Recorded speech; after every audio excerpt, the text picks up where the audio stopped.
International cricket council ICC টি-20 বিশ্বকাপের দ্বিতীয় সেমিফাইনালের পর ঘোষণা করেছে প্লেয়ার অব দ্য টুর্নামেন্ট মনোনীতদের নাম। এবারে মোট 8 জন ক্রিকেটার মনোনীত হয়েছে, যারা পুরো টুর্নামেন্টে নজরকাড়া পারফরম্যান্স দেখিয়েছেন।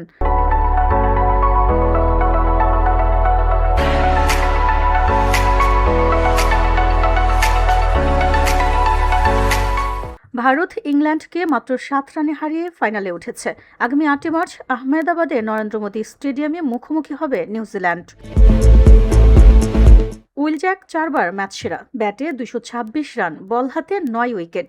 সাহিবজাদা ফারহাদ টুর্নামেন্টের সর্বোচ্চ রান সংগ্রাহক, ব্যাট হাতে চমক দেখিয়েছেন তিনি। লুঙ্গি এনগিদি 7 ম্যাচে 12 উইকেট, বৈচিত্র্যময় স্লোয়ার দিয়ে বিপদে ফেলেছেন ব্যাটারদের। এইডেন মারাক্রাম 8 ম্যাচে 286 রান। শ্যাডলি ভ্যান স্কাল কোই-ইক টুর্নামেন্টের সর্বোচ্চ উইকেট শিকারী। টিম সেইফার্ড ও রাচিন রবীন্দ্র ফাইনালে নিউজিল্যান্ডকে তুলতে গুরুত্বপূর্ণ ভূমিকা রাখেন। সঞ্জু স্যামসন মাত্র 4 ম্যাচে ভারতের তৃতীয় সর্বোচ্চ রান সংগ্রাহক, টানা 2 অর্ধশতক দিয়ে ফাইনালে দলকে পৌঁছে দিয়েছেন। ভারতের ক্রিকেট ইতিহাসে মাত্র 2 জন জিতেছেন এই পুরস্কার, বিরাট কোহলি ও জাসপ্রীত বুমরা।